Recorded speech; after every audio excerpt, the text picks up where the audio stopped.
Hey, what's up?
Hey everyone. Hey Connor, what's up, man?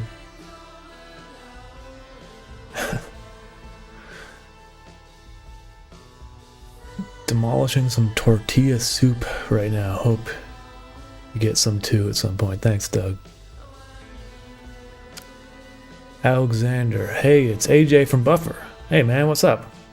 How you been? I've been good. Just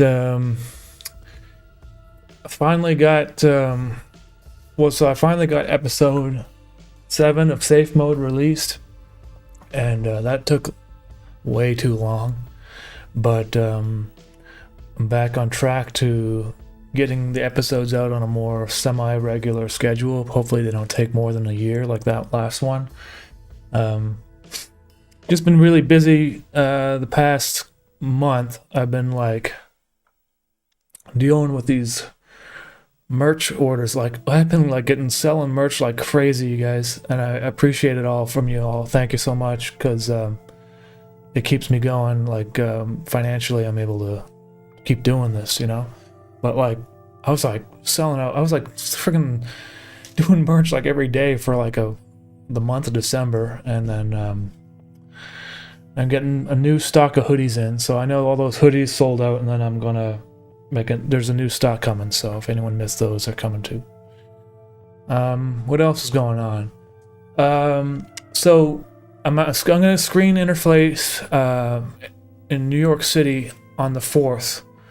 So I'm gonna come down there. If anyone's in New York City, it's gonna be at Sovereign House in Dime Square on March 4th, 7 p.m.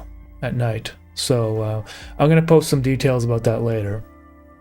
And then I'm planning to go to the MoMA afterwards, like the next day, and check out some artwork. Like I want to go see some Andrew Wyeth paintings in real life, because so I featured one in the last episode of Safe Mode. It's the painting of the window frame. I guess I can pull it up so you guys can see.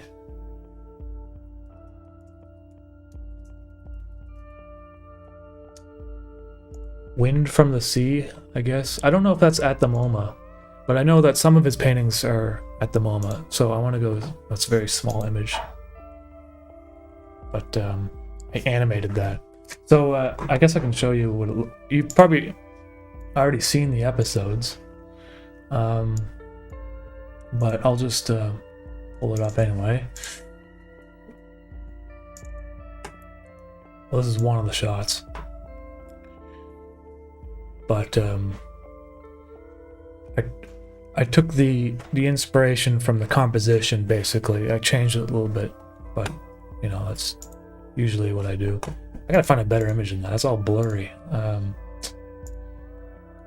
I read a book about Andrew Wyeth over a month ago or 2 months ago from the library, and his paintings were like very meticulous, and he did them with these really small brushes.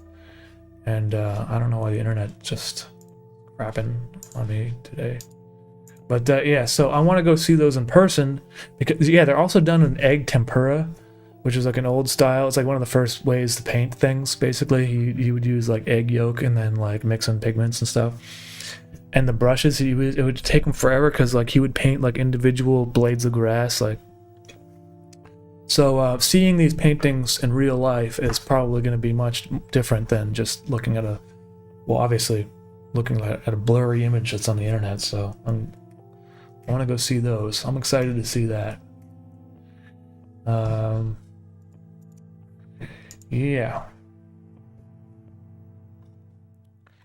Another soldier. Let's see here. Oh, please drop another bird plush. Yeah, I'm. I might do that. It's just it's. I'll think about it. I know it's a high in demand thing.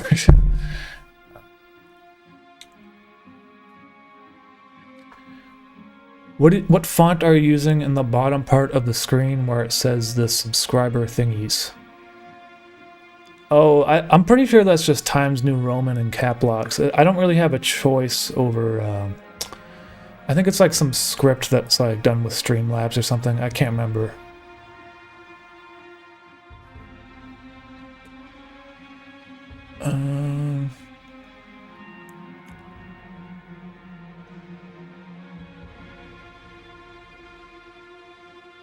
Helpfully, bro, I bought 2 pairs of shoes and I literally wear them every day. That's cool, man. I'm happy that those shoes are if you're enjoying them like that much. I was a little bit worried about like if they would be good quality or whatever, but apparently some people have been saying they like them, so that's good. Yeah, so the curtain thing. Actually, maybe I can show you guys, because it was kind of complicated how I animated it. You might find it interesting, I guess. If you're in like After Effects and all that.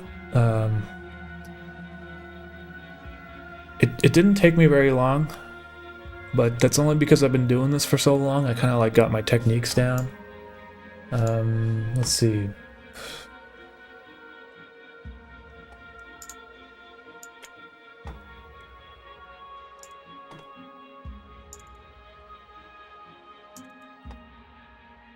Alright, so there's like, basically the base layer is, let's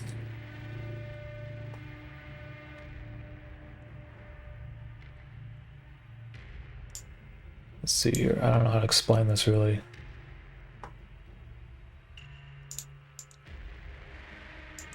Yeah, so the blinds are like these kind of like really quick sketches I made. But what I did was I used those quick sketches as a track mat for my halftone loop animation, which looks like this.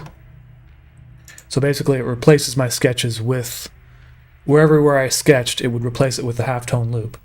And so you would get a nice kind of like fabric looking material. But then there's the shimmer effect here, which is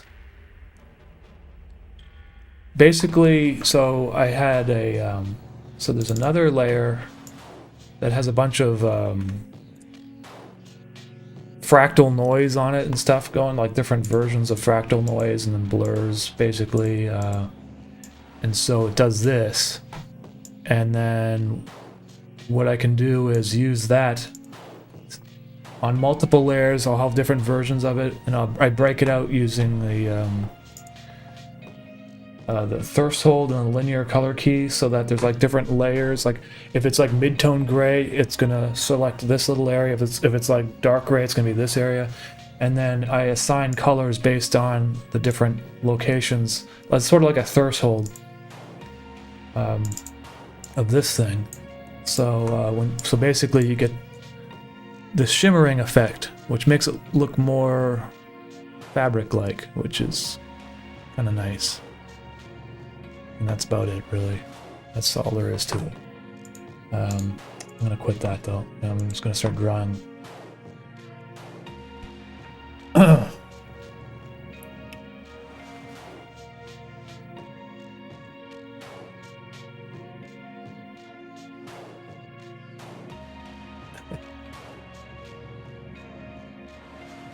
Amy, for real. Yeah, those prints are for Patreon people, so if you sign up to the Patreon, you get like a little print. I've been slacking on mailing them out, so I was like 2.5 months delayed, so people got their prints like kind of late, but eventually they're finally out now. So. Anyway, okay, so I need to do a shot of Mischief coming out of the ground, and that's basically it.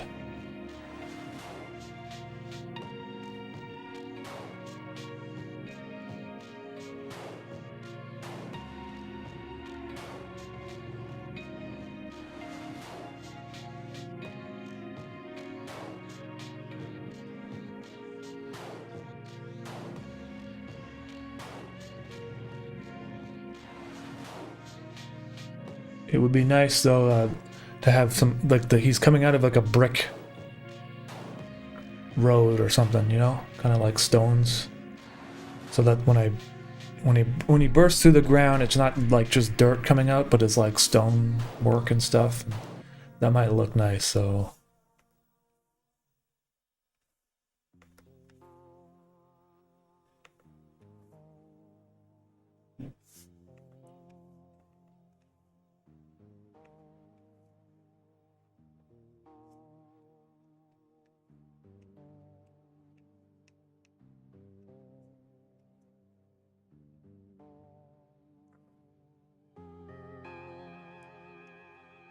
Now that Mischief is finally back, I am going to do some crazy Mischief antic animations again. And it took forever for him to come back, just because I wasn't like getting tired of animating him and stuff. I just felt that he was... I didn't want to like... You have to like make him go away for a bit so that people miss him, you know what I mean? So when he comes back, it's extra special.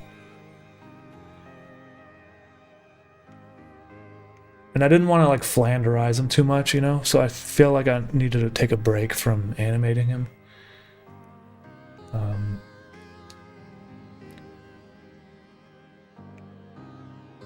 Anyway.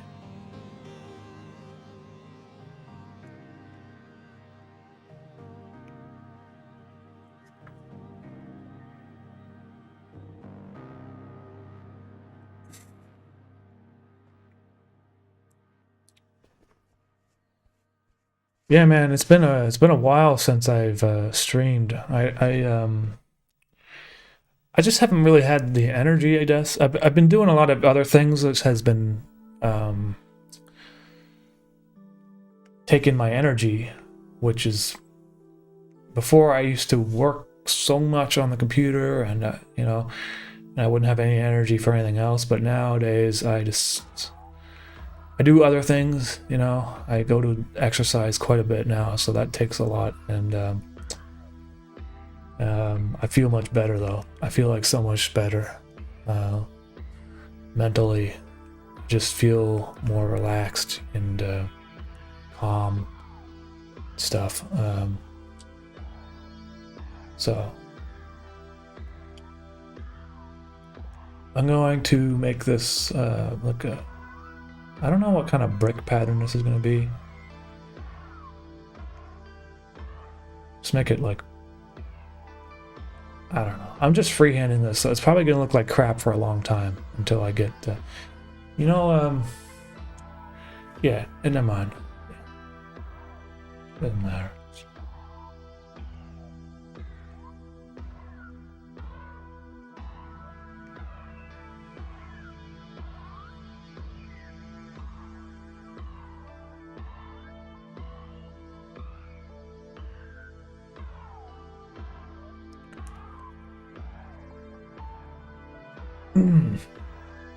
Hey, I doubt you know him, but I've seen Ruben Sim use a lot of your music for his videos.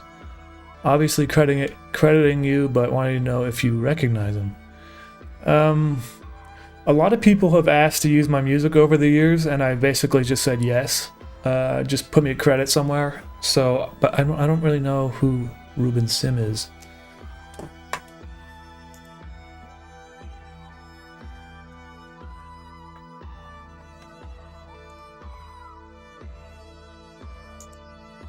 Oh, I might have said yes to this guy. I just can't remember, you know. Because I get like, here's the thing, guys. Like, I get like overwhelmed sometimes with the amount of emails I get, and then I just like don't respond to them, or sometimes I forget to respond. The only thing I really respond to immediately is like merch problems, because people paid money for that. You know what I mean? But I don't know, man. I get like, it's like overwhelming. I get like a lot of messages, and then different inboxes like Discord, and I don't even check Discord, so I can't. I don't know what goes on sometimes. So like if someone's trying to message me or whatever, and then it's not like I'm ignoring them. I get too many emails and stuff, and I can't figure out what's going on. Like I used to be on top of it, but I can't. My brain just like melts now. So.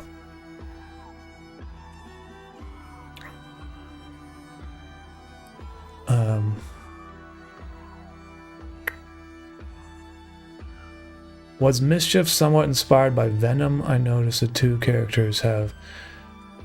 You mean Venom, like the Batman Venom? I'm not really a huge fan of... Well, I mean, I don't mind Batman. I never really got into, like, Batman. I'm sorry, not Batman. Spider-Man. I never really watched or the comics or read the comics or anything, so... I don't even really know what Venom is. He's like a different version of Spider-Man or something, isn't he? I think. I haven't seen any of the new Spider-Man movies. I've seen the one with you know, the one from the early 2000s. I saw like the first 3, and that was basically my Spider-Man experience.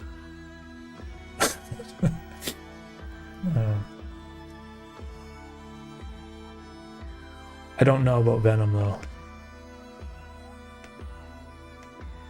I mean, there's a lot of character overlap with like different things. Usually subconsciously or just coincidence.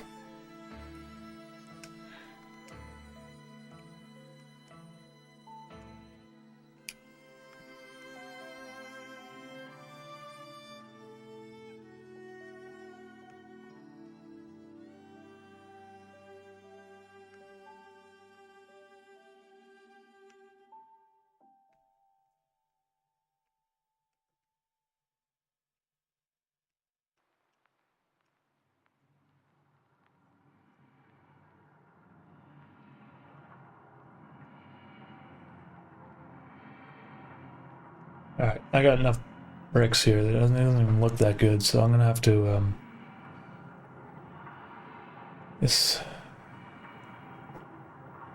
gonna have to make them look better, I guess, somehow.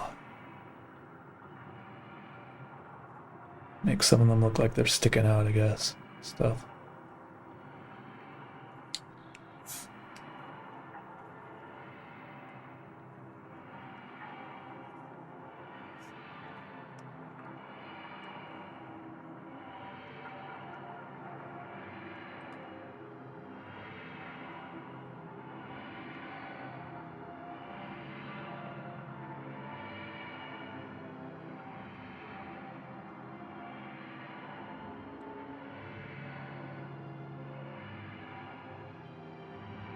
Thanks, Saul. What superhero would you create on a whim?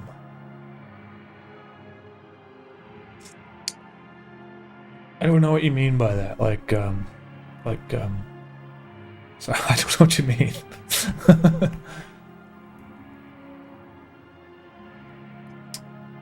I don't really create, like, I don't feel like there's a difference between superheroes and kind of just like the random surreal characters that I create, because they all kind of have like powers or whatever, but I don't really, they're not distinguishably, they're not like superheroes, you know what I mean? I guess what is a superhero anyway? Someone that's like a human that has gained abilities, and mine are just more like mystical creatures, I guess. Things.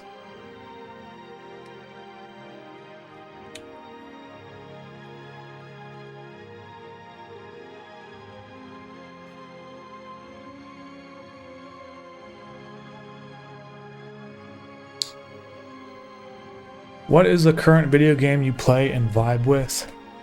Goat Cruiser. I was playing the remake of Silent Hill 2, and it's excellent. Like I thought it was, they did a really good job. I really enjoyed it. Except I haven't beat it because I encountered a game-breaking bug at the end, and I just can't get past. So at the end of the game, there's like this kind of like wall of arms that you have to slice through with the like sword, like the pyramid head sword, and for some reason I can't interact with the pyramid head sword. Like he walks right through it, like he clips right through it. So I've looked it up, and apparently there's other people who have this issue, and the only way they have resolved it is by downloading someone else's save file. I mean, doesn't this game have like multiple endings based on your choices and stuff? So like, I don't want to do that because I want to see like the ending that I get from having played it. You know what I mean? But I've been waiting for them to patch it, and they have patched it twice, but they have not patched that particular bug. So it's kind of, I mean, I don't think it's a bad developer or a bad game developer. They're patching and fixing things, but I encountered a bug that's basically prevents me from moving forward, which is kind of shit. Oh, what's all this crap? But I mean, if I were to judge it on everything else, I think it's an amazing. Like the graphics are incredible. The atmosphere is really nice, and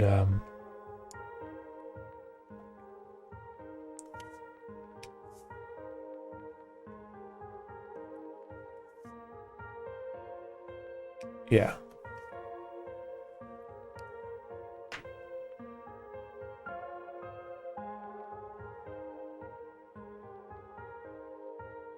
Narwhal interface was like basically supposed to be a comic book, but I did like one page and then I just was not motivated, and so I don't really have any motivation to make comics just because the music is kind of like at least 50% part of what makes my stuff different from other stuff. So I could make a comic book, and it might be okay, but I don't know. I enjoy making the animations more, so.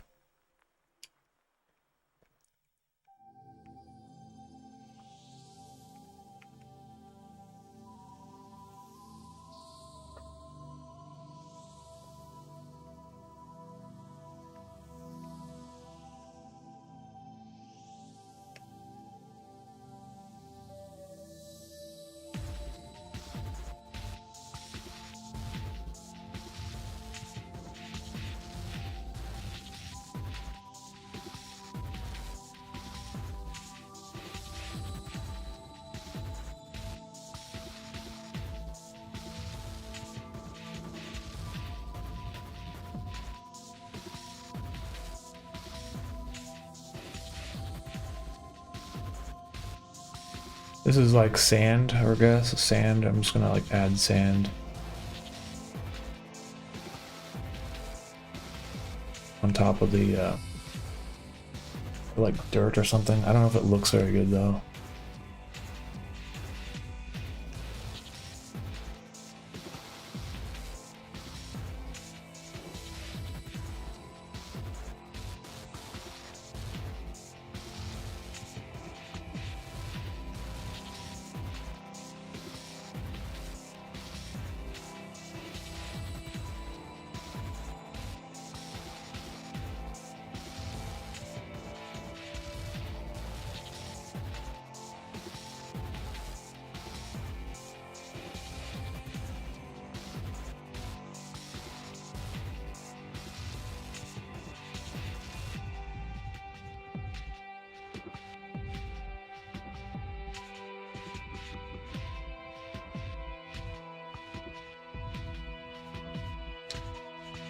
Hey Joseph B, what's up?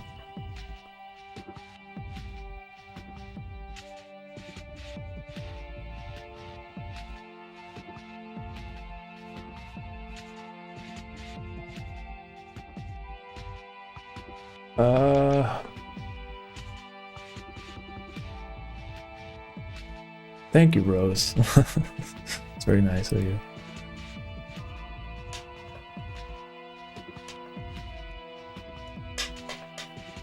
Appreciate all the comments, everyone.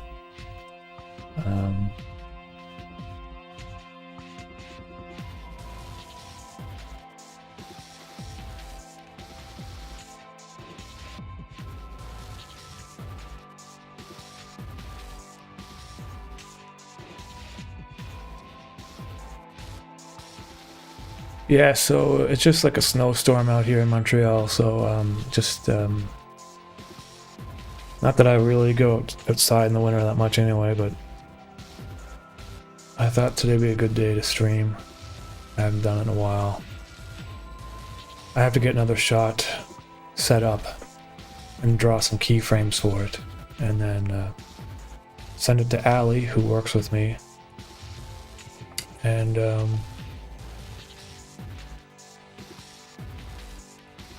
kind of slacking on getting the shots out there. This is the time really I should be doing the most amount of animation, is in the winter when it's snowy out, and like, I don't know how, like, there's some animators I know that live down in Los Angeles, and like, I don't know how they get any work done, because I'd be outside like every day. I wouldn't want to be indoors on my computer when it's like beautiful California weather.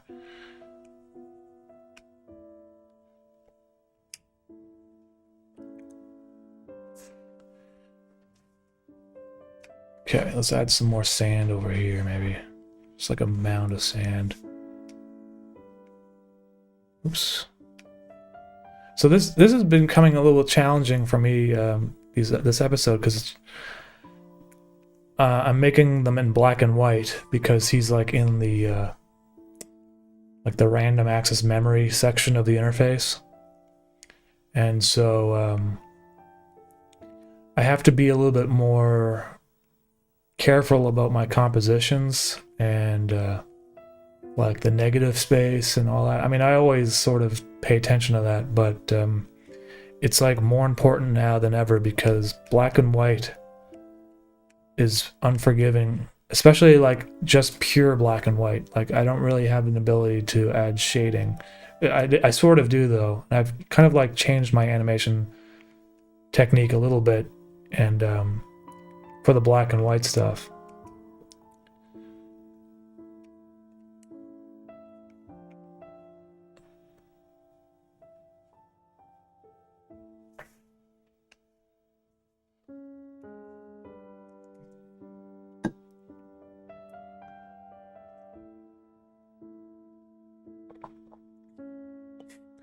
I don't know what Italian thick hot chocolate means, but I kind of like my hot chocolate a little bit more milky and less thick, just because I don't like having that gloop at the bottom of the, you know what I mean? Even if you stir it, it doesn't dissolve.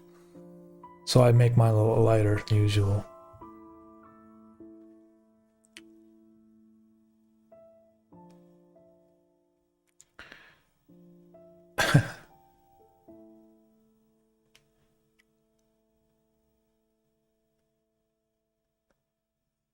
Hey, Junkster, appreciate that. Thank you. Yeah, it's it's like well, the interface is digital, but just because it's digital doesn't mean it would be black and white. But I feel like because they're in like the random access memory, it's a little bit, it's not like there's no user interface, like it's not meant, you're not supposed to really be there, so it would just be binary, like black and white, and that's kind of the idea behind it.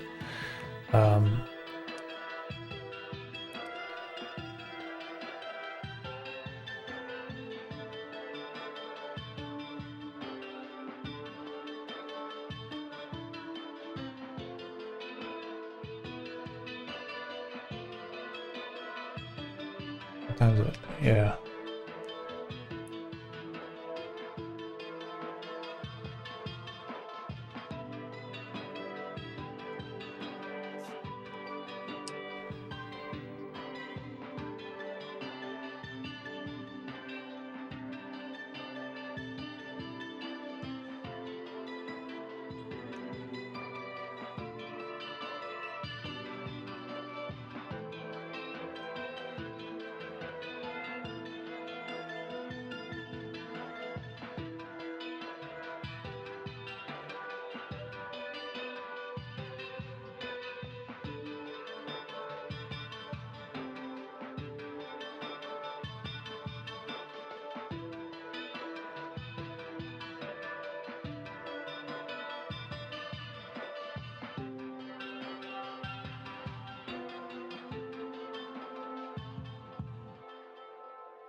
Oh, I'm supposed to use a reference image here.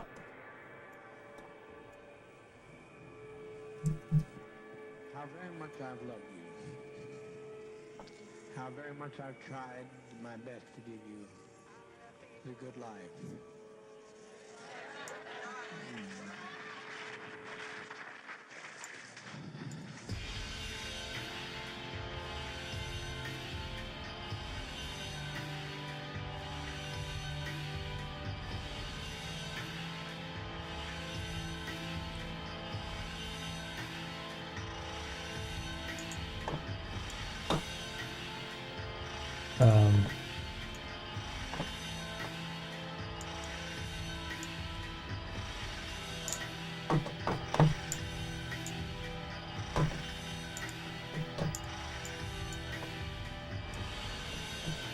I just need to. I was gonna make the arcs look kind of like, sort of like that. So.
Zeb Anderson, do you sell any merch in stores in Montreal? I don't.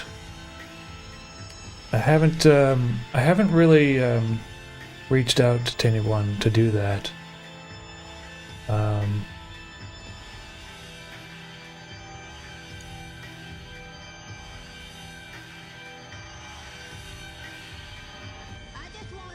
I don't know if like it would sell that well. I mean, it might sell actually. It just I don't even know. I guess there's a few places I might be able to talk to some people about maybe selling it on consignment and stuff. But you know, the reality is it's just like the margins are not super great anyway. So if I were to have them in a store, they would. I would basically make maybe like $5 or $6 or maybe maximum $10 per sale, and so if you think of like if I sold 1,000, no, if I sold 100 hoodies through a store in Montreal, I only make $1,000, and it's like I know you guys might be thinking $1,000 is a lot, but no, it's not really. It's not when you're dealing with like. You got to consider, like, I have to go drive down to my manufacturer, pick up the clothes, I have to bring them back, I got to sort them, I got to be clean. There's like probably like 5% of them that are defective, and then like, you know, and then I got to like bring them to the store that wants them on consignment. The store has to have them stored, and then they have, you know, because they have operating expense. It's just like, it doesn't. It's like if my merch was like mega super popular and I was selling like, I don't know, like tens of thousands of them every month, and then other stores would want to be a part of that, then that's a different thing. But I don't like the volume I do is not big enough for it to make any sense, basically. Though I have done like comic conventions before. I just also like that. I don't even know if I'm gonna do that again. Because it kind of was like sort of worth it, but not really worth it. You know what I mean? It's kind of just like, you know, I got an e-commerce store, so like why make it brick and mortar, or like why suffer the, you know, the expenses of brick and mortar, especially because Like the thing is like in Montreal, the rents is so ridiculous, and that's applies to that applies to like business rent too. So like, and that's because Canada just sucks, and like there's like our whole economy is based off of real estate, so it puts a stranglehold on everybody, and as a result, businesses that rely on like rent and stuff, or like they rent building like space, their margins are so small, and everybody gets squeezed basically. So yeah, I don't really bother with that.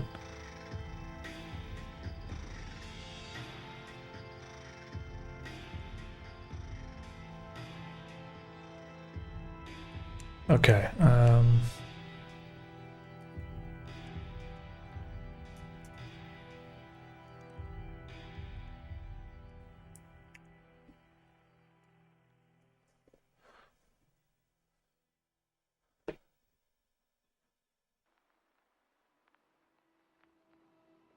I appreciate that, Bella. Utopia. Thank you, Fitzgerald.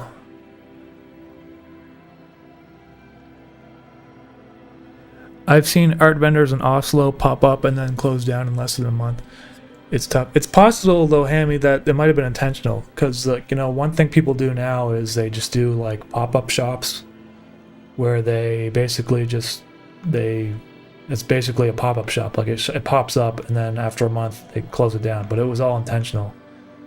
Usually artist types do that because they do it with like some sort of collective or whatever, or like a group of other artists. So like the other artists will pay like the other 11 months rent, and they, you know what I mean, and they all just get a slice of it. But I don't know if that's what's going on there. It could be,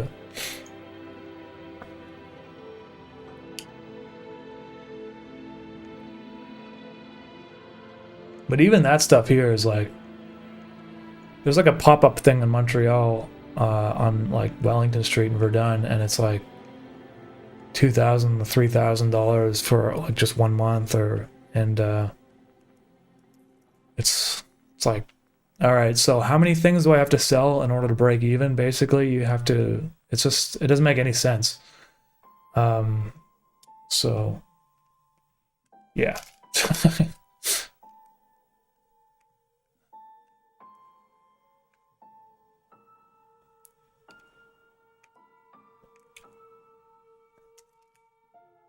So it looks kind of like a building that's like Indian or whatever, but it's this is a design that, well, I guess it's someone trying to emulate canals of Venice, whatever. But it's from the Dreamland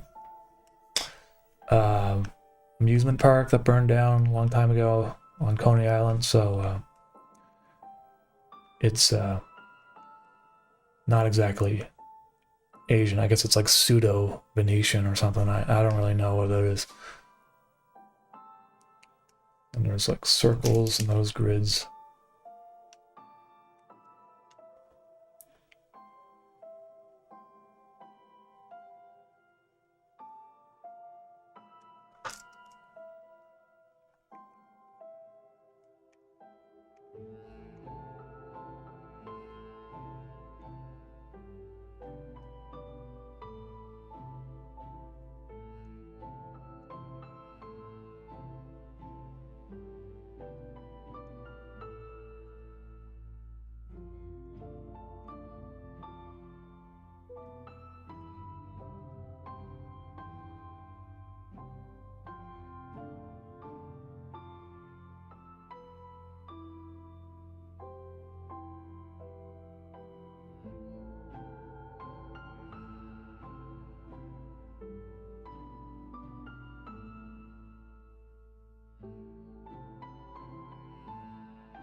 My friend in Kansas, who was featured on Vice for having lived in a certain underground decommissioned nuclear silo weapon facility that was busted by the DA in 2003, is now a neo-impressionist artist. Okay. She now runs a small channel post Neuro Soup that is dedicated to art business advice at Crystal Cole Art. Her and I talked extensively about how much of a pain it was for her fiscally to have a place at the Wichita Mall, which was essentially a dead mall. Yeah, man. I mean, that's what I mean. Like, it's physical locations are like,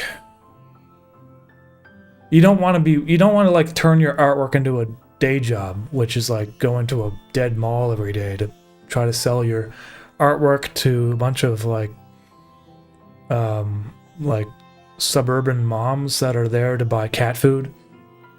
And like, you have to be the right place for your art in the first place. So like my strange surrealist art, I don't know, it probably, even if I had a pop-up shop in Verdun, Quebec, Montreal, which is a pseudo, it's like becoming trendy now, it probably won't do that well. I'd have to be like in the plateau area of Montreal, which is like the real hipster zone, you know what I mean? And it might do okay over there. But to be quite frankly, I don't, quite frank, my art for some reason has not really, I mean, I have got fans in Montreal, but like, I don't think it's like, I don't think like that many people here know about it, which is probably a good thing. I mean,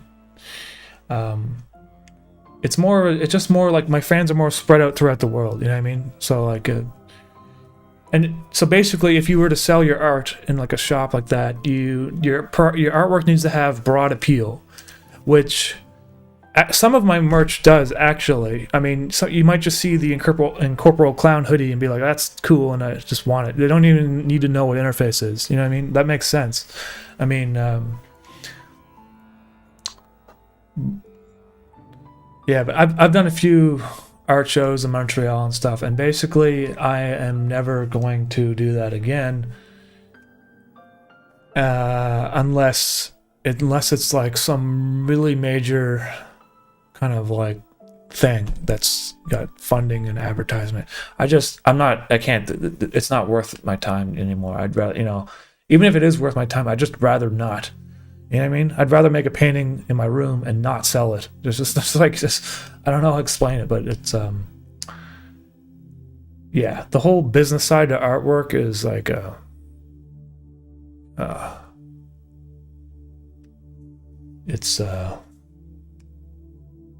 it's like drudgery. Okay, so I need little what else do I need? Little flare things on the sides here.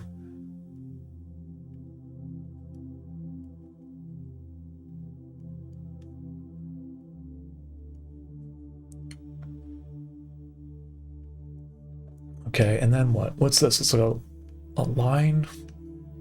I mean, it doesn't have to look exactly like the what the reference image is. It's just kind of like so people to be like, oh, it's from that thing. It's from the thing that like it's from Dreamland. So everything that I draw, like buildings, I don't like to just make them up completely. I like to base them off of like a real location.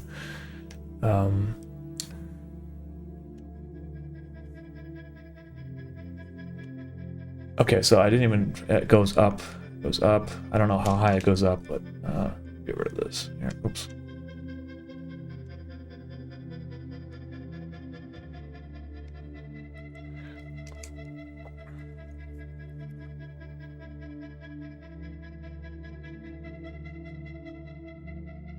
I worked on a movie that was shot in a nuclear fallout shelter once, actually. We had one in DeBert, Nova Scotia, and Diefenbaker is one of the Canadian prime ministers back in like the 60s or whatever. He built these like nuclear fallout shelters all across Canada because they were all worried about nuclear holocaust back in the 60s and the Cold War and all that. But basically by the time they were finished building it, it was obsolete in the sense that like if there was a nuclear bomb going off, I think it would just like destroy the bunker. Basically, it was I don't really understand why it was obsolete, but it was another weird thing where there was like artist stuff happening. Like they use it as like an artist space. So there was like some weird art installations inside when I was there. I'm guessing it was an American nuclear fallout shelter she was in, though. Eh? It wasn't a Canadian one. Oh, you said it was in Kansas? Or am I getting my messages mixed up? Hey, Fox in Space. I'm the same way going to cons anymore. Unless I'm paid for going to as a guest speaker or whatever. It's just not worth the money. Yeah, I mean, it's not... It's literally not worth the money to go if you have an online thing that's already working out, in my opinion. Because like if you have no sales and you don't have an online thing, maybe it's worth going to these conventions because you can get access to an audience that you wouldn't have access to before. And you'd have to sell something that has broad appeal and people want, regardless if they know who you are and stuff. So, but yeah, but for like, I don't know, for me, it's not really worth it, I guess. I mean, I don't know, that's not necessarily true. Like, I know someone who has like an online presence that does really well and then also makes lots of sales at these conventions. But it's just, I don't know, for me, I just found that it's not to be that something I'm interested in doing.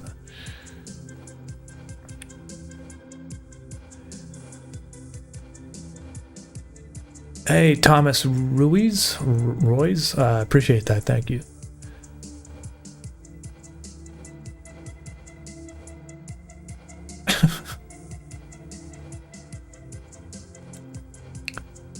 What's up, BPB? Yeah, going outside isn't worth the money. It's not worth the money, man. Waking up, I'm not waking up unless I'm getting paid. I mean, I'm not even gonna open my eyes unless I'm getting paid. You know what I mean? So you asking me to go to a convention? Are you crazy? What are you? That's nuts. It just makes me feel tired. I'm gonna go back to sleep and close my eyes and wake up later. Kinda capable. I'm happy that you find me normal, more normal than you imagined. I can assure you, though, that I'm not normal. But it may. I'm kind of pulling the veil over your eyes right now. This is my normal live stream where I appear normal, but in my day-to-day activities, that's where things get a little bit disturbing. So.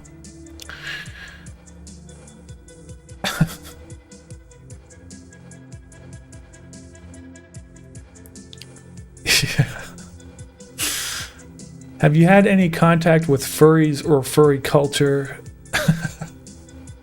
Not really. I mean, so like long time, like the first 2 months I started my channel, I was doing like commissions for $5 each because I was a friggin'. I mean, I didn't know what the fuck. I just wanted like Patreon supporters, so I would do them for like $5. And I think I got like a furry. I had to like draw someone's like furry persona. And then I was like, you know what? I had enough of this. I'm not doing commissions anymore. It's not worth it. No one's paying me to friggin' draw commissions for $5. They want to see my weird surrealist animations anyway. So, it's all about, focus. You got to focus on the things that people, they just focus. You know what I mean? Focus.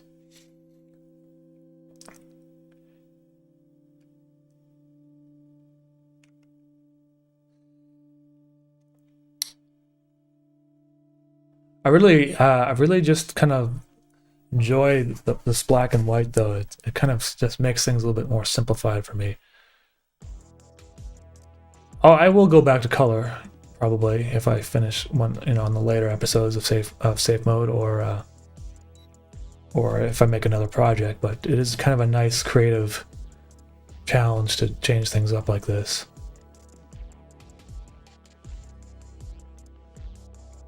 I've been drawing kind of like more like fluidly, I guess, if that makes sense. More like expressively in terms of the line weight and stuff. And not trying to be too precise about things.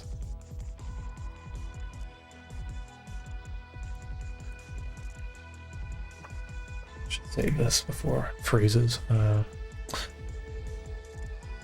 Why? I don't know what this friggin' thing keeps. There.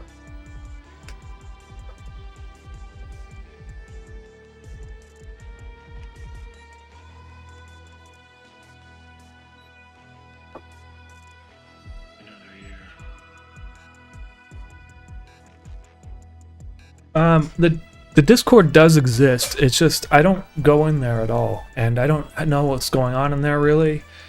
And it's operated by the mods, who have taken over the Discord. But I haven't it hasn't been the thing that I've really concerned myself with in like a year or more. It got very overwhelming. There would always be notifications, and it make me not want to go in there. And now I just don't go in there at all because I just can't deal with it. It's not so I don't know how to get in there anymore either. I can't. Discord pissed me off. I'd make this link that would never expire, and it would always fucking expire.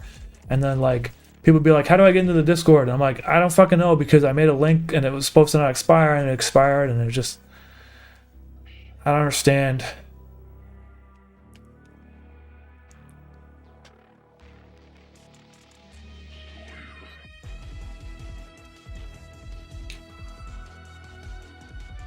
Okay. There.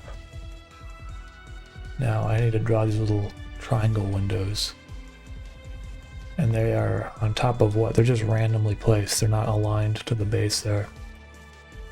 But I'll make mine aligned.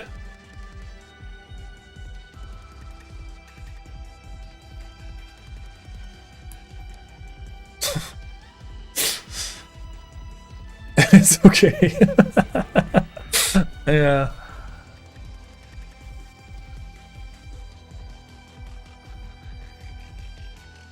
I don't know what vermicular means.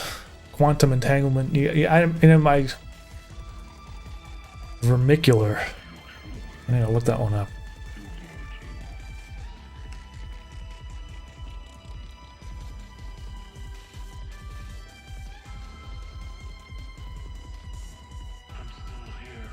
Like a worm? Yeah.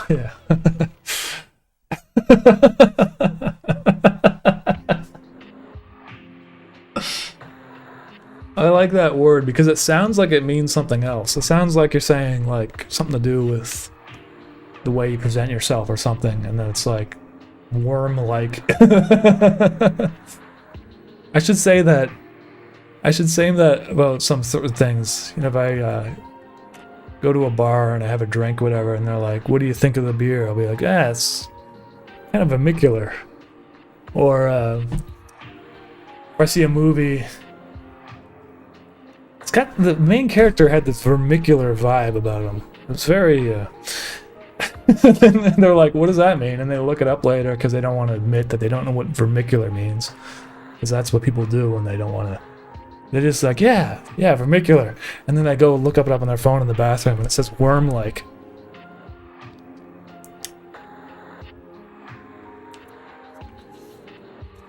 I think I'm going to start using that. That is pretty funny.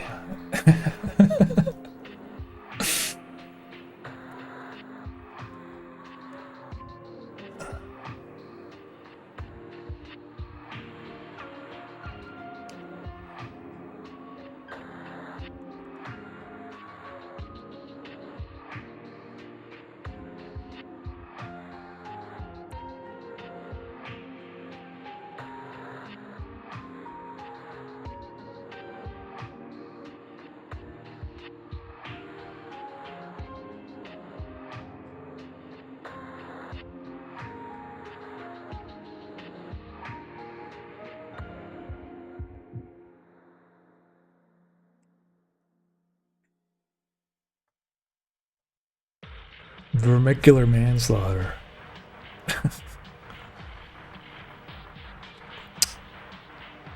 I bought the book of symbols. Hey, Dronimo? It is it's a very interesting book. I thought it's a nice thing to have, you know, just to flip through it sometimes.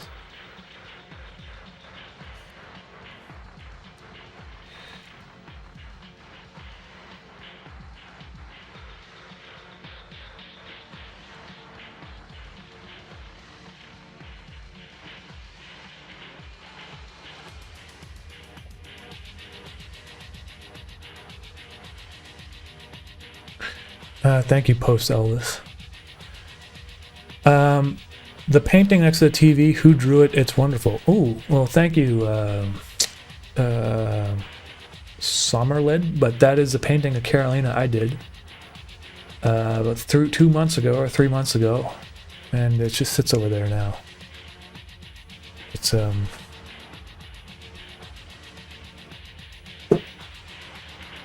I was kind of experimenting with a new painting technique.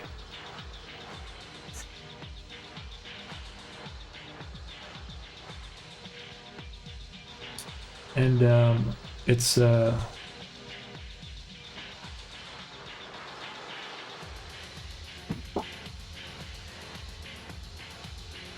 basically there's nothing really to the painting technique. It's just that my base coat was like super vibrant pink, and then I would go over it very lightly with a very thin wash of acrylic, and then just slowly build up the layers. So it's got all these kind of like nice subtleties in the color, and then I would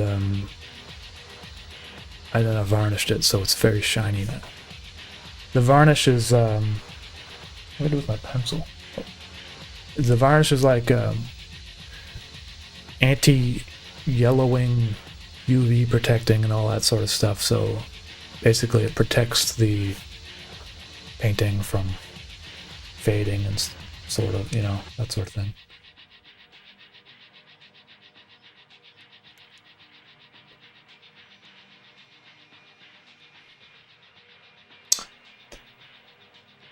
There's 2 little stars over. I don't know if you can really see them on here, but. Okay, so there's that. I guess there's a little bit of a line underneath them too. So I can go like.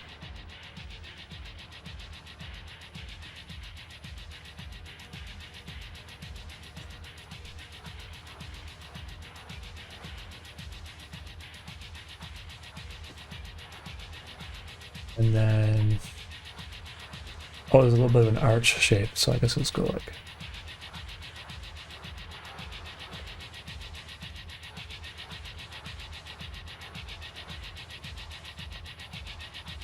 There, I think that looks kind of nice, sort of, except that this one down here is probably not tall enough.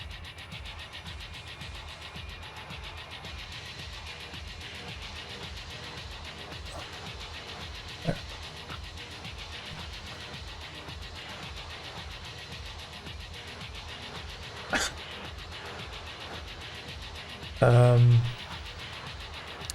Have you worked with oils before? I do work with oils sometimes, but you know, the thing is with oils is that it smells a lot, and you gotta have the windows open, and you can't, you know, if you're gonna use turpentine, you definitely need to have the windows open, and then it's also the cleaning the brush is a little bit more of a pain in the ass, and also I just like how fast acrylic dries. I don't like having my oils all, but it's, I do some oil paintings once in a while. Yeah. Noise. I have a question. One is for safe mode near the end. How often do you work on safe mode? And 3, how do you come up with your style? Well, I work on safe mode like all the time, basically. So it, you know, if I'm not drawing something, I'm like working on the script. Or if I'm not working on the script, I'm working on the music. Or if I'm not doing that, then it's something boring, like working on subtitles, or, you know what I mean? Like, so it's like my main project right now, so I'm just constantly working on it. how do you come up with your style? Well, that's something you just develop naturally over the years. You kind of just figure out how you want to draw things, and it's not something that you really sit down and think about. However, when I started animating, I did have some rules. Like, I wanted to be hard pixel based, low resolution, use like limited colors, and that was basically it. So I would think would be fun to do. Like, I want to just draw with, like, I don't know, these two different brushes, or like just some limitations, like just like so that when you're creating something, you don't have this endless opportunity of different things. Like, you can't use any color in the world, or any brush, or any medium, or any. You just got a limited amount of choices to choose from, and it makes your creativity much a lot easier. Is this stream? Is stream still working, or? Let's just see here. Okay, it's still working. Good. I don't know if the internet cuts out and stuff, so.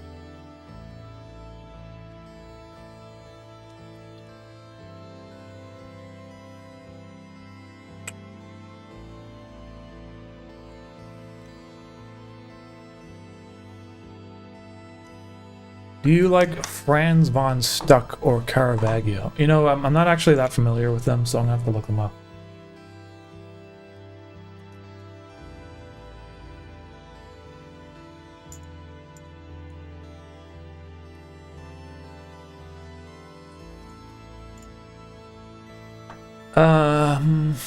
Oh yeah, okay, so I've seen some of these.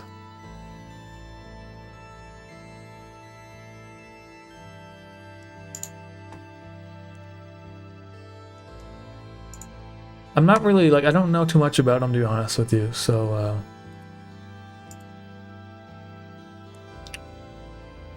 I guess his work looks similar to,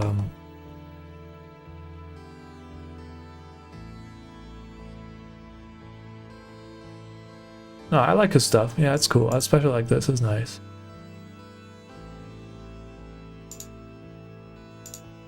Caravaggio. Yeah, Caravaggio, yeah, it's been a while, man. I learned about him in art history.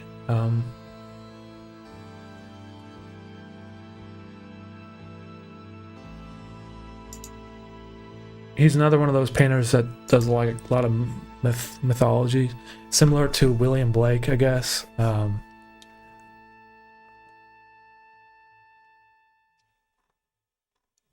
Yeah, I mean, he's a good painter stuff. I wouldn't say he's like my favorite though, or like, you know, one of my favorites. I don't know why. It just I don't really know how to explain what it is why I like things, but they're definitely nice. I mean, you know, I'm probably gonna see. I'm going to New York next month, so I want to go see some stuff at the MoMA. Thoughts on oil pastels? I just don't really use them. I don't have nothing against them. It's just I don't really use oil pastels. I find that they're a little too permanent for me. You know what I mean? In the sense that if I make a mistake, you can sort of rub it away and then go over it, but it's not like with an acrylic paint. I can just literally just paint over it, and you can't see what's underneath it, you know, unless you do it like a wash, you know. That's probably why, because I make a lot of mistakes when I draw stuff. I'm always going over things. And actually, kind of that's, I mean, I guess maybe you can do that with oil pastels. I'm just not, I don't have enough experience with them to really know.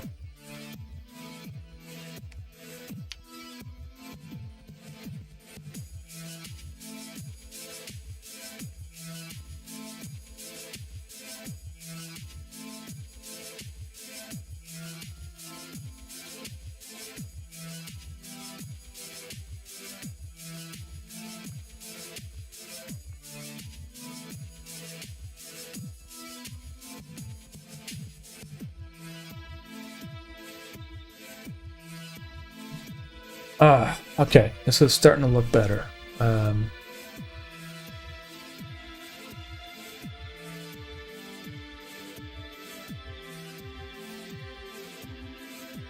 That building in the background really made this a nice shot.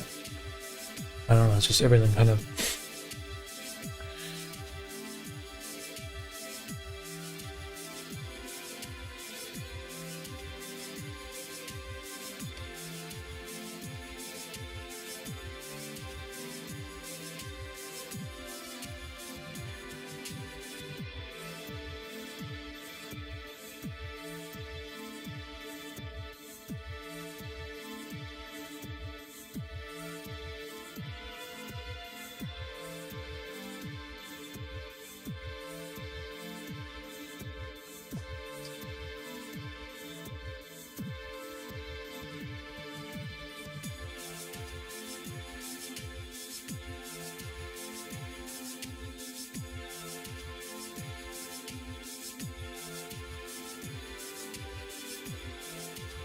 I wish there was a way to figure out why my internet sucks so much, but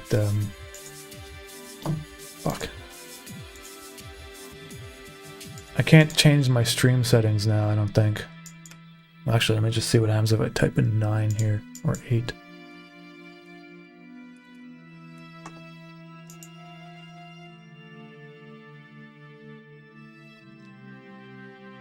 I don't know if that screwed up the stream, but you guys can let me know.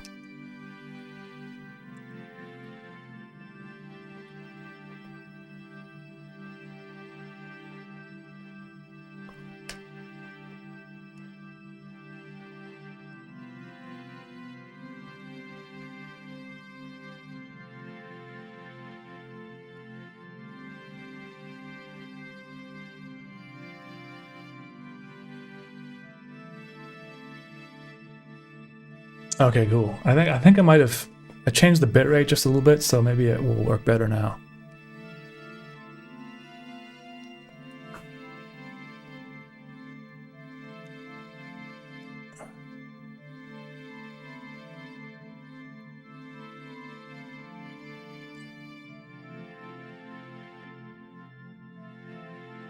Put some black down here in the corner to kind of like just ground the image a little bit, you know?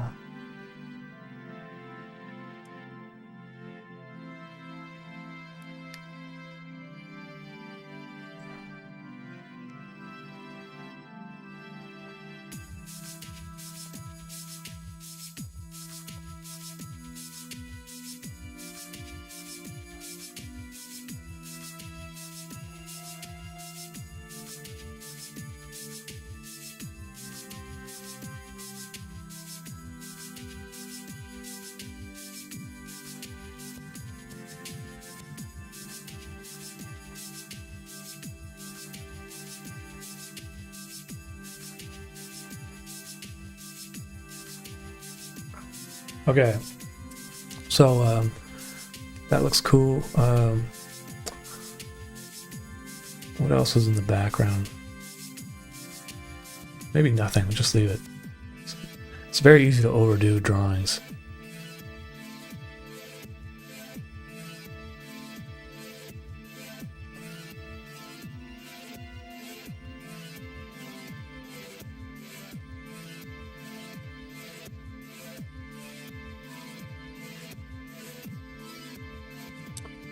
Walter, I appreciate that. Thank you. Oh, was there other super chats on the stream? It says it's the third one. Did I miss other people's super chats? I'm sorry, guys. Let's see if I missed. I don't know if I did or not.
Okay, so down here,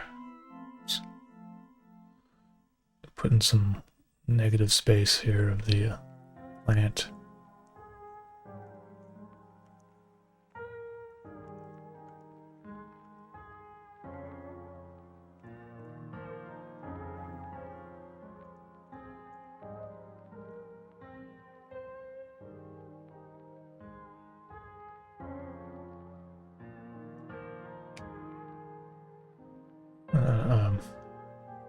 It's not really called negative space. It's just, I like to do that. Sometimes I just have the white of the, like, it's the difference of the line.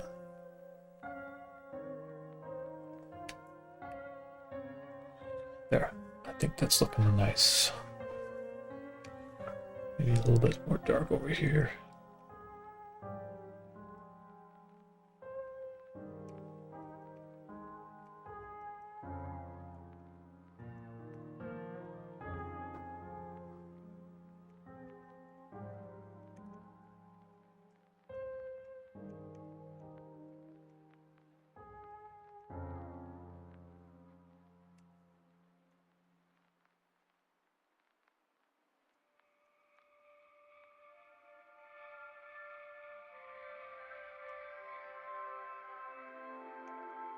Um,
Walter, hey, appreciate that. Thank you.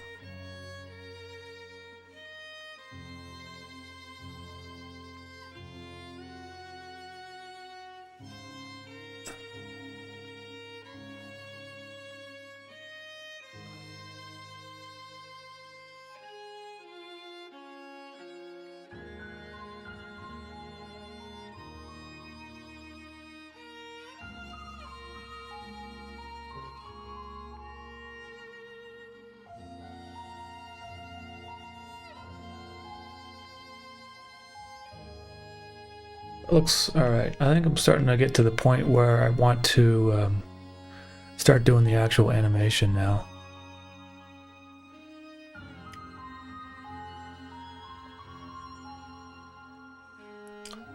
So I got my kind of like sand covered bricks and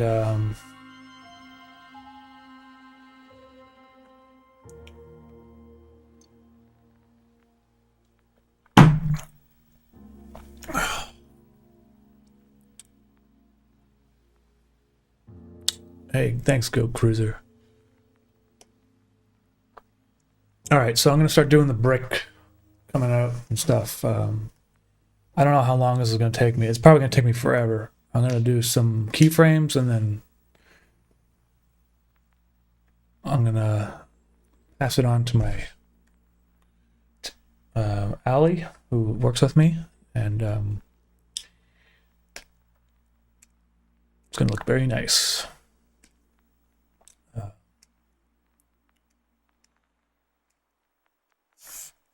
Okay, so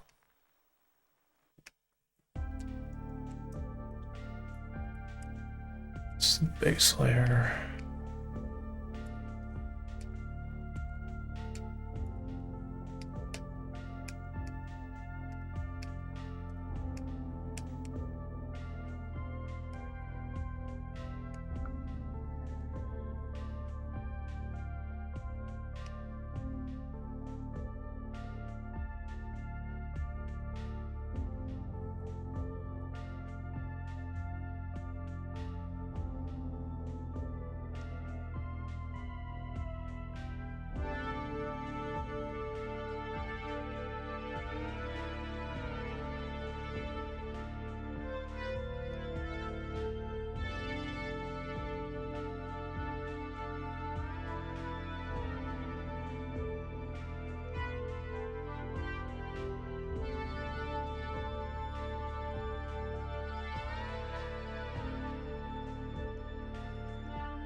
This is going to be tricky, so we'll see how it goes.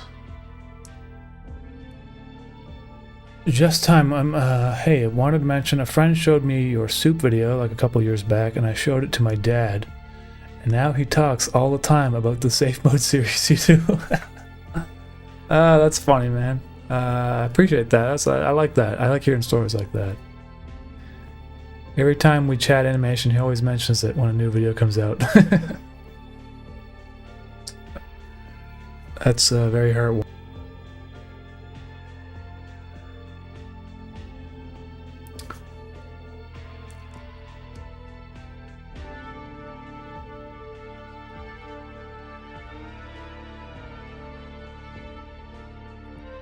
You know what might be kind of fun is if like one brick comes out first, and it just like sits on the ground, and then there's like the explosion where Mischief comes all at once. I don't know why it would make sense that one brick comes out. It doesn't. It's a cartoon. But I feel like that would be kind of fun. And it would be this one right here, the one that's in the center. So I should undo it. I just did there. So I'll.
What time is it there? It's 3:20, 3:12 in the afternoon. Usually I don't stream in the afternoons. A brick coming out.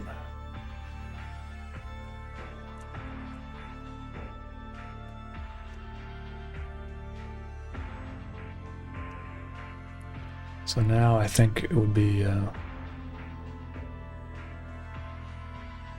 good idea to fill this in with black. It's like with a hole in the ground where the brick is.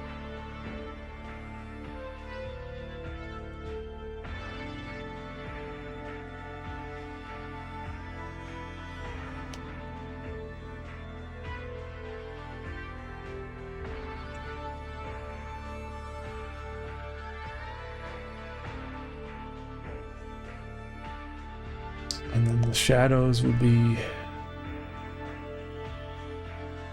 like that.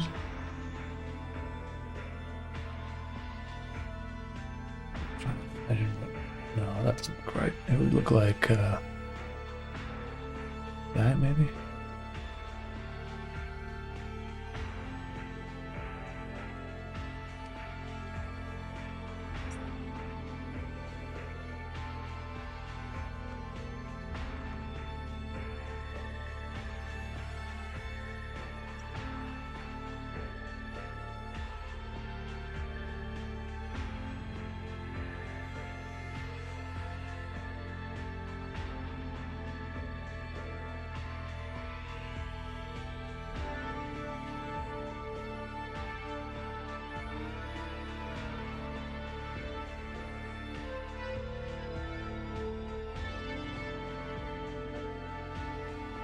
Okay, and then I would have to draw the brick on top, so this should be merged into here.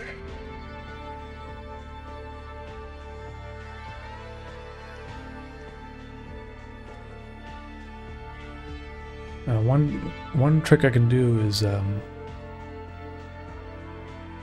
well, sometimes what I do is I color things differently just so I can see them, and I convert it to black and white afterwards.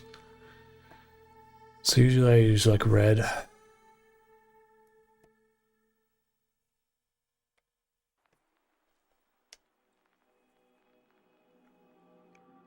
But I don't know if I should do that. For now, then just leave it.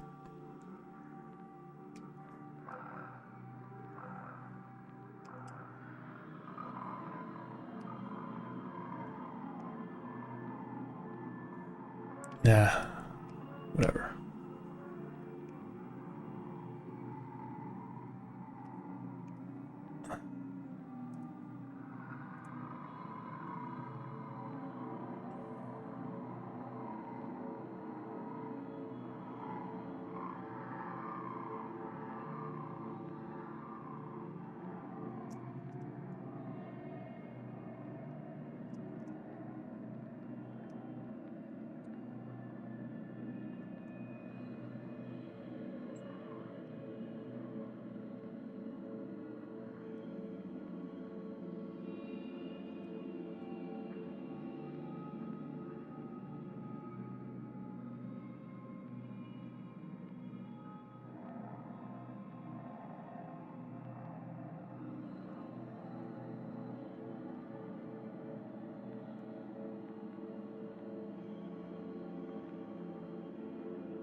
Wessel camps. I don't. Not everything in safe mode was completely hand drawn. I used to do some 3D software stuff, but like I've been saying in the past couple live streams, I basically stopped doing 3D stuff because I just never. I didn't enjoy it, and even though the 2D stuff, I was using the 3D kind of more of as a crutch rather than a stylistic choice. I feel like. Because it's so hard to draw certain things in 3 dimensions. But I feel like I've gotten better at drawing things, and so now I just don't like to use 3D software. It's expensive, and I mean, I hate having to program shaders and stuff. So nowadays, everything's pretty much hand drawn, and with the exception of using like tools like After Effects, but like all the drawings are done by hand basically.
I wouldn't have that much black on the side if it's coming out of the shadows, so probably make it more like lighter.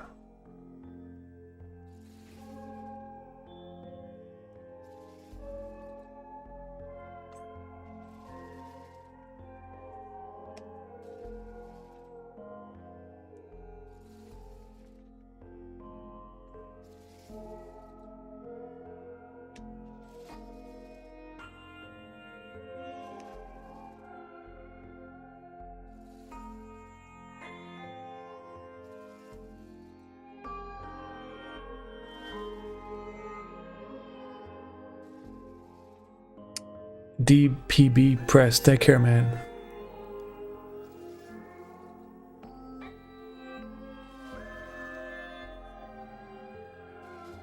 I'm aspiring to be a person with at least 2 livers upon death. Any advice? Livers, eh? Well, 2. You're probably gonna have to work at a morgue, as is what I'm gonna say. I mean, you could. It depends on what kind of liver you want. I mean, you could just go to the grocery store.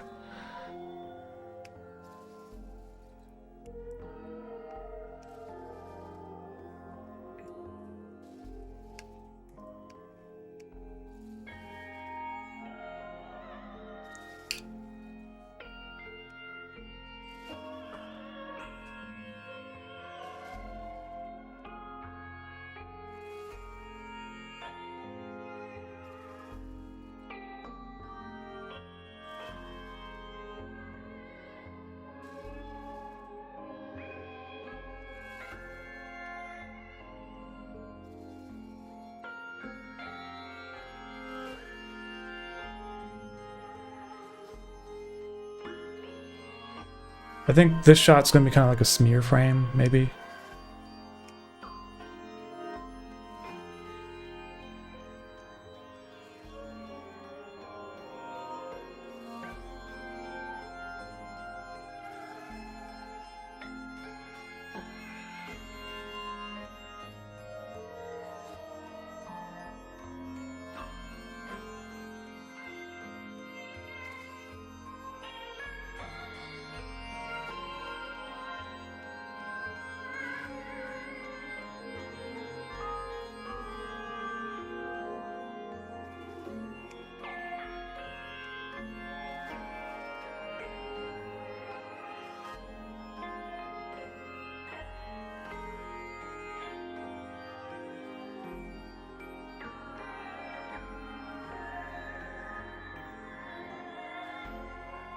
This frame, I mean, not the shot.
I don't know if it's gonna look good or not. It's gonna be hard. It's kind of hard to do this.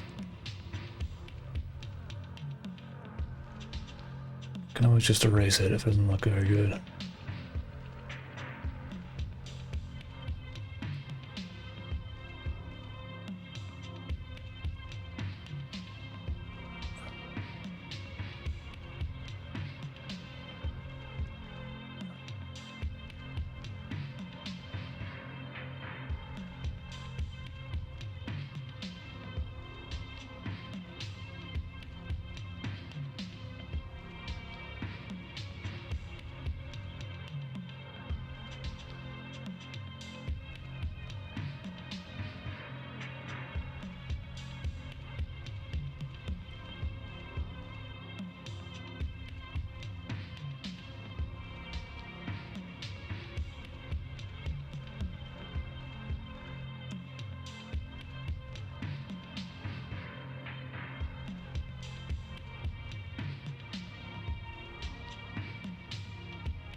That looks weird. Because I think it's like going the wrong way, I think. I'm just gonna erase that. Because I don't know why I did that.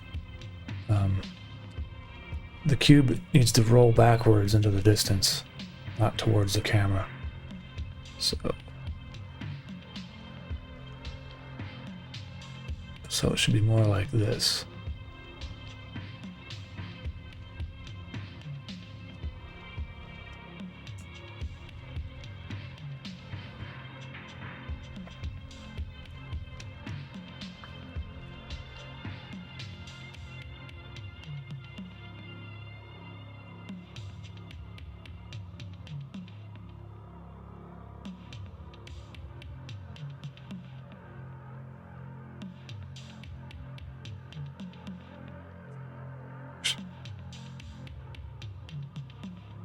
Yes.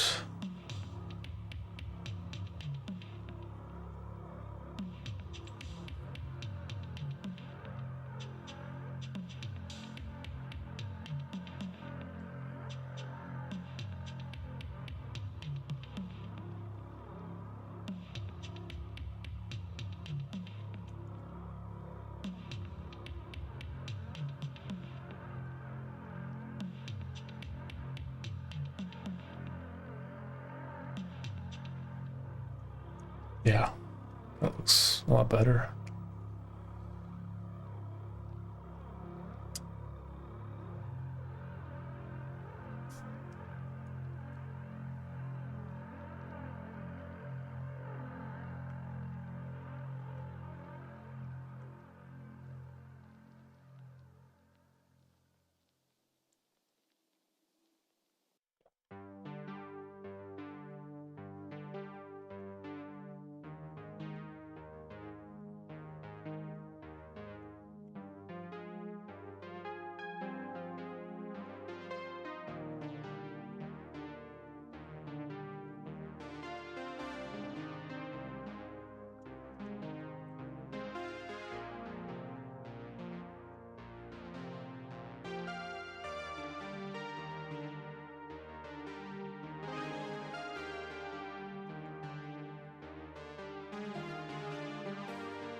James Murphy.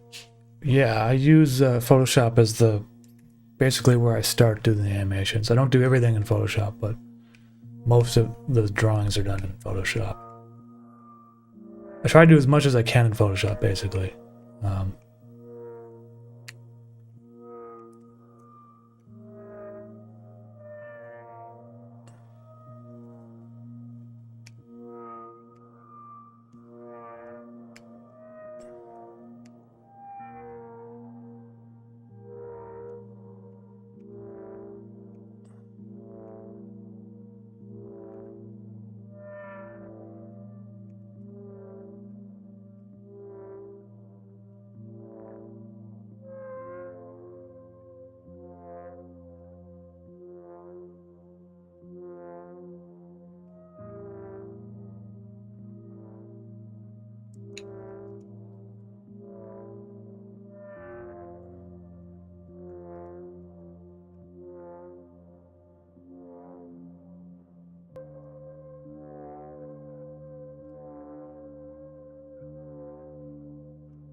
Banana Rama, you feel forced to do the same style. Actually, it's the opposite.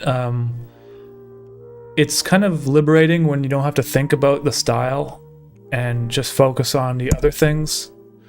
Like, I don't have to think about the way things are gonna look, because I kind of already have my method, you know. So it's not a matter of me getting bored. If I do get bored doing stuff, you know, I will change. I'll just do like a painting or something. You know what I mean? Like, I don't feel like I'm constricted by a style. This is actually the most efficient way for me to work in this kind of pixelated style, and but it's also not necessarily even true that the style isn't changing and evolving, because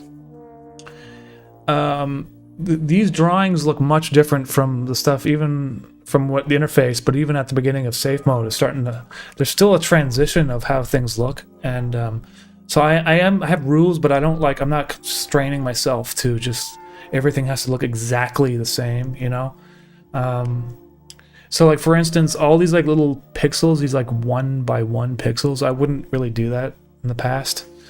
But now I kind of just like the way it looks, especially on the black and white stuff.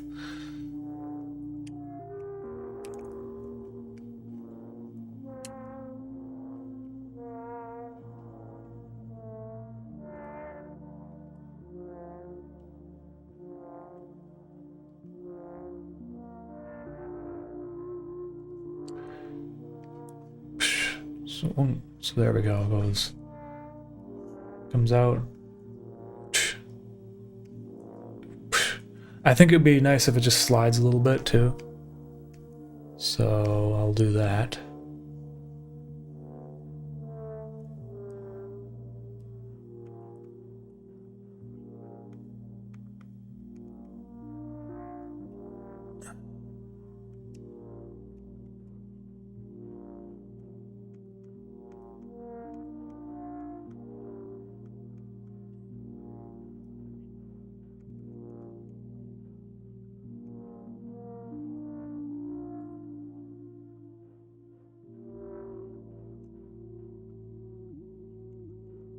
Actually, these lines should be more like going this way.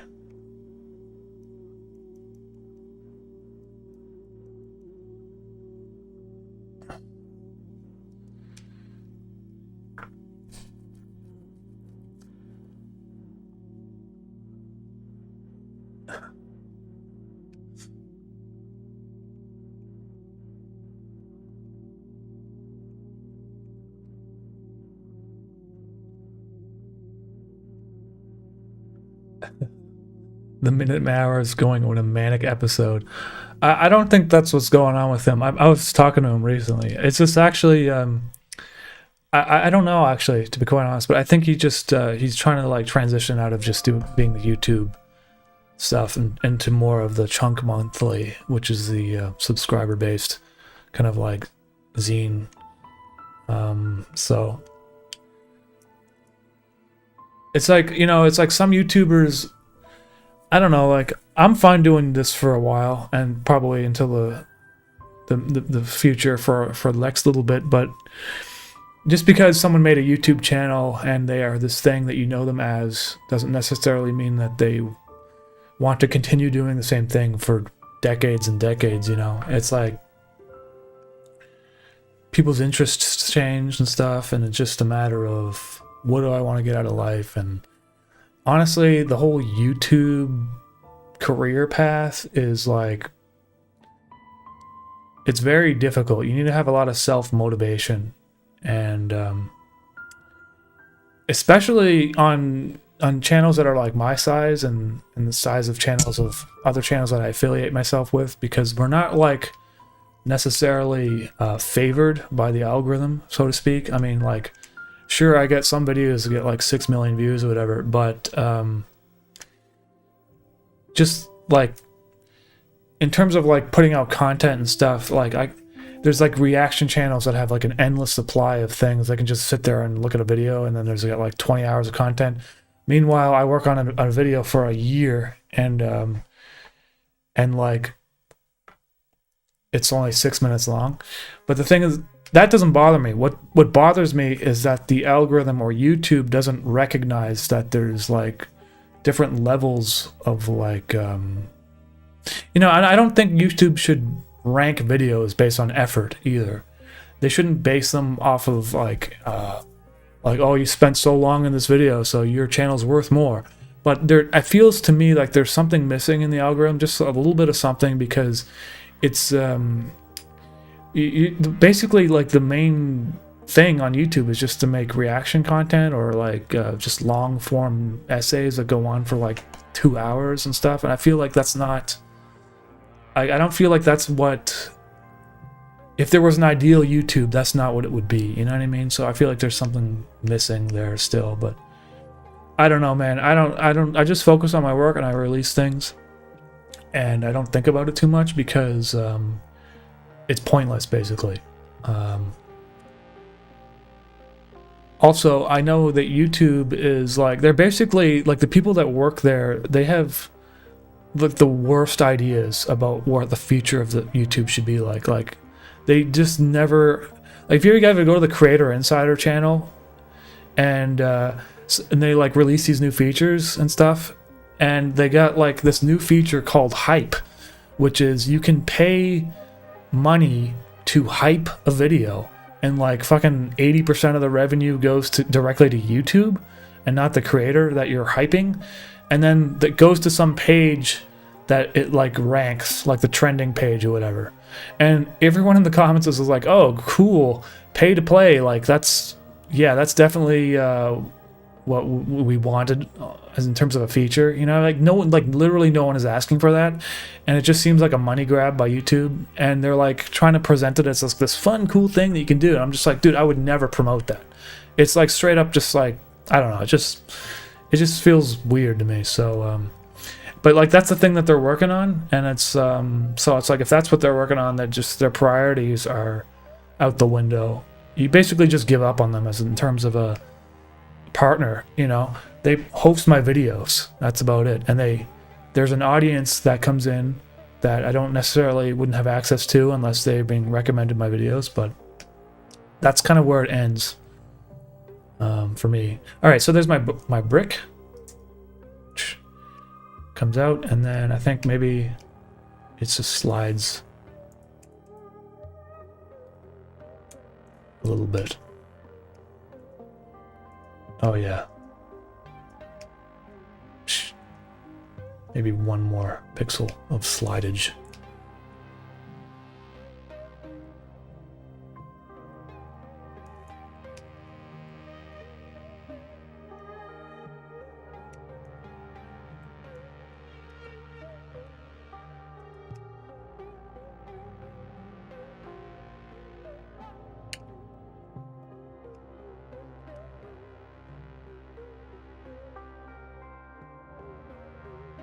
And I think I'm gonna have to move it actually a bit because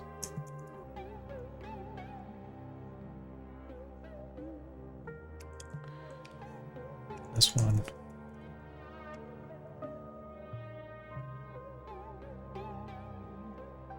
And this one, I'm gonna squeeze it a bit.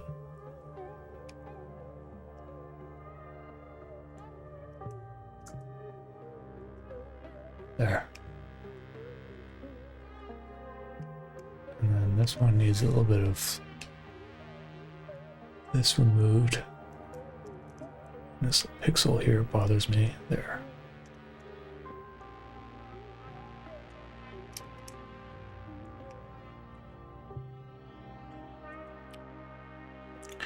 Okay, now I can make it white again. And so I can actually see if the shading looks correct, you know? There's no shadow right now, so I might have to add a shadow in.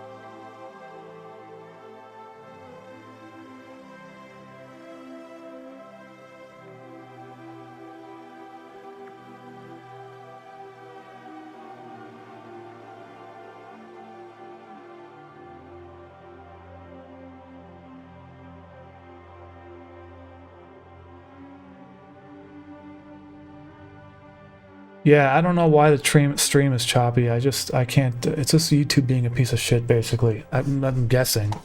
I don't understand. I don't know. I don't know what they're supposed to do. I guess let me just change the settings again.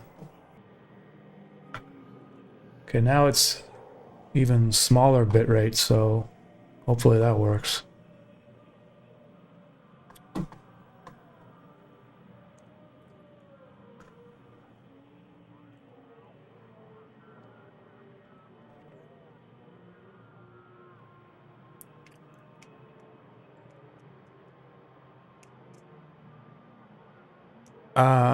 Are you a fan of Joel G?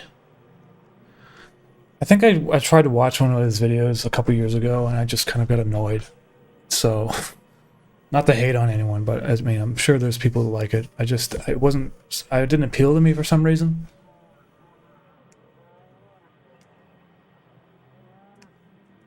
It was too, like, loud. This was bothering me. I'm like an old man, so loud noises kind of affect me.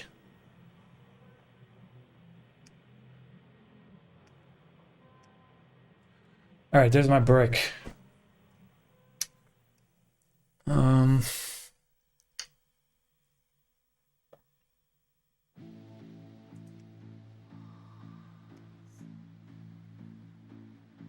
Yeah, I'm gonna have to give this one to Allie, because I like torturing her.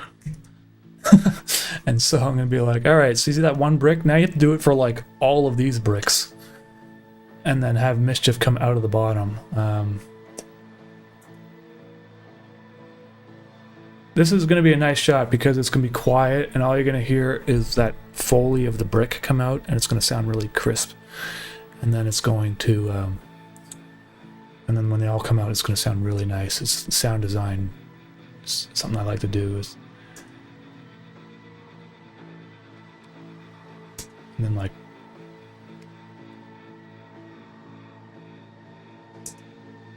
right here.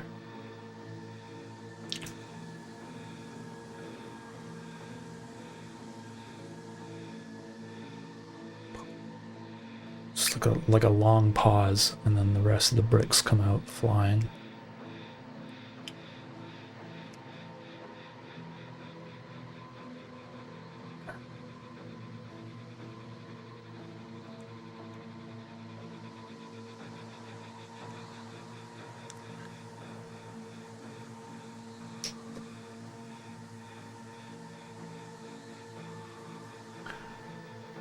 All right, guys. I know some of you just joined me, but I think I'm gonna end the stream. I got like my shots started, and I want to go do something else right now.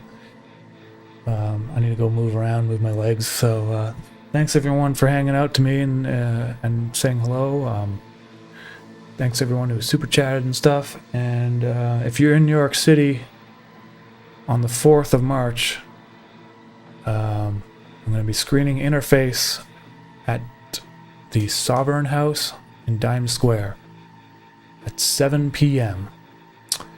on March 4th. And I'm going to post about that soon. You can get tickets. I think it's like $10 or whatever. So I'll be there too.